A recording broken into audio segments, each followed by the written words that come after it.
Imagine working a job where your clothes sparkle, your hair shimmers, and your teeth glow when you smile. And the best part, your boss tells you it's all perfectly safe. Sounds like a fun dream, right? But in the 1920s, it was a deadly reality. Back then, the world was obsessed with a new miracle element called radium. It glowed, it dazzled, it promised health and beauty. People believed that it could cure cancer, reverse aging, and even make you more attractive. But beneath that glow was a danger no one was prepared for, especially the young women who worked with it every day. Today, myself along with my guest, Roman Seaman, will be telling their story. A story of science, deception, courage, and the fight that changed workplace safety forever. Welcome to today's episode, The Radium Girls. Also, let's take a step back for a moment, because to really understand what happened, you need to understand radium fever. Picture this, it's the early 1900s, electricity's still new, airplanes are barely a thing, and science feels like a sort of magic, and then suddenly, boom! This glowing, mysterious element is discovered. Element so rare, so powerful that it literally shines in the dark. People begin to lose their minds over it. Scientists call radium a miracle, doctors call it a cure-all, and the media calls it a future. To an average person, it's like bottled gold. Companies start putting radium in everything. Face creams, toothpaste, health tonics that can fix your fatigue, grow your hair, boost your blood, and restore vitality. Some companies even sell radium-infused drinking water. People kept these bottles in their nightstands like a trophy. And the craziest part, no one questioned it. If it glowed, people thought it had to be good for you. Doctors recommended it, celebrities endorsed it, rich people bragged about owning radium products the way that people flex luxury cars today. Newspaper articles called it the element of life, nature's miracle, and the scientific marvel that put vigor back into your step. Imagine that, a substance we now treat with hazmat suits was once considered a wellness trend. But here's the twist. While the public was dazzled by radium's sparkle, scientists were already starting to see the issues with it. They noticed people handling radium in labs were becoming sick, developing burns, and had strange sores. But the companies selling radium products ignored it. They said the doses were tiny, they said it was harmless, they said it was perfectly safe. It all sounds familiar, doesn't it? And that set the stage for what comes next when young women, excited for good paying jobs, did not know the danger of what they were getting into. Now, let's step into the factory where everything looks safe, fun, and even glamorous.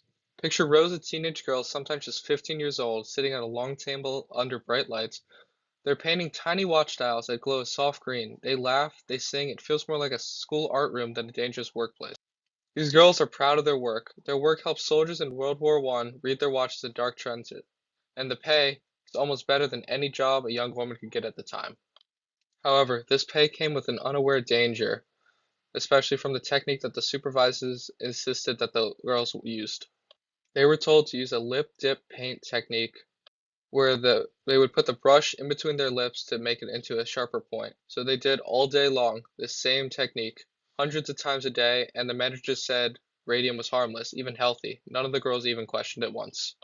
Some of the girls even had fun with it. They painted their nails, they wore dresses so they'd sparkle at night. One girl even made their friends laugh about painting their teeth glowing green to look like a ghoul. What they didn't know is that every single lick of the brush was delivering radioactive poisons directly into their body. Did the workers know they were swallowing radium every day? Not at all. The supervisors insisted that the paint was safe, and the girls trusted them. To them, the glow was just a part of their job, but in reality, each brushstroke was planting a deadly poison deep in their bones. Again, a toothache here, a little jaw pain there, nothing seemed too unusual for hard-working young women. But things escalated fast. Teeth started falling out, gums bled constantly, these girls were exhausted no matter how much they rested. Doctors were confused until cases turned horrifying. One dentist gently touched the girl's jaw and the entire bone came loose into his hand. Another girl's leg snapped when he tried to stand. Their bones weren't just weak, they were literally disintegrating from the inside. What makes this even more tragic is the companies already suspected the truth. They had medical records, early research, and even had warned experts. But instead of protecting their workers, they hid everything. They denied the risks, blamed the women, and did everything possible to avoid responsibility. A magical glow that once made them feel special now marked them as dying.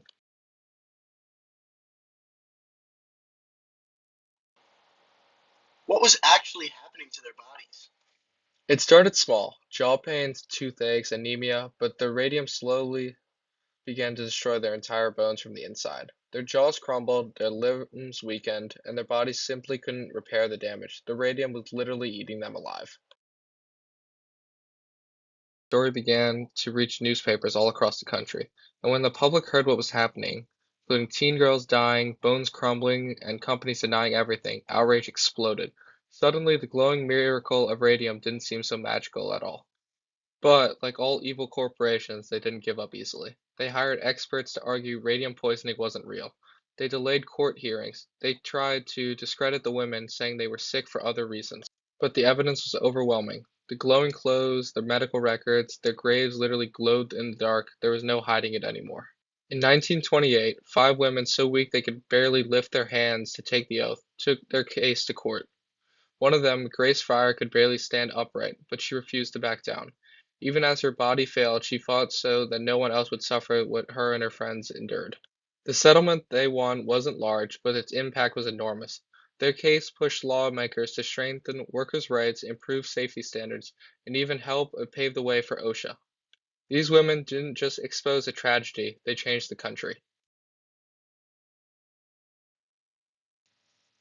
If they were so sick, how did they manage to fight back? Courage, plain and simple. Even when they could barely walk or speak, the Radium Girls stood up publicly, legally, and bravely. Grace Fryer and the others fought for not just themselves, but to make sure no future worker would ever be sacrificed. Just end with the settlement. Their courage sparked something bigger, something that would outlive every one of them. Their case became a landmark moment for workplace safety. Before them, companies could lie, cover up, and walk away with almost no consequences. But after the Radium Girls, industries that dealt with chemicals, radiation, heavy metals, or hazardous materials were forced to rethink everything. Today, their impact can be seen almost everywhere, from protective gear used in labs to warning labels on dangerous products and safety checks in nuclear facilities. You can trace all of this back to the young women who were never supposed to have a voice.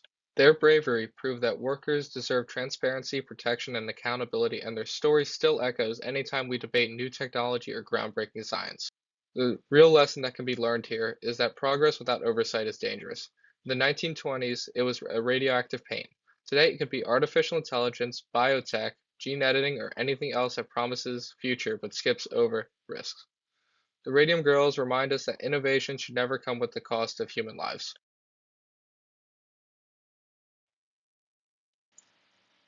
Why does this story still matter today? Because the same pattern keeps repeating, new discoveries bring excitement, profit, and hype, but without guardrails, people get hurt.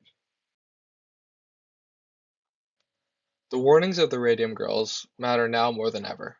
Because just like in the 1920s, we're living in another age of miracle breakthroughs. Only this time, the danger doesn't glow green. Today, it might be an AI system we barely understand making decisions about our jobs, our votes, or even our safety. It might be biotech companies racing to engineer new genes faster than regulations can keep up. Or chemicals in our food, plastics in our water, microparticles in the air that we assume are safe simply because someone told us not to worry. We are surrounded by innovations that promise convenience, speed, and profit, but history has already shown us what can happen when progress moves faster than honesty. And for this reason is why the Radium Girls still matter. Their story forces us to ask the questions that people didn't ask back then. Who tested this idea? Who really benefits from this? And who might be harmed?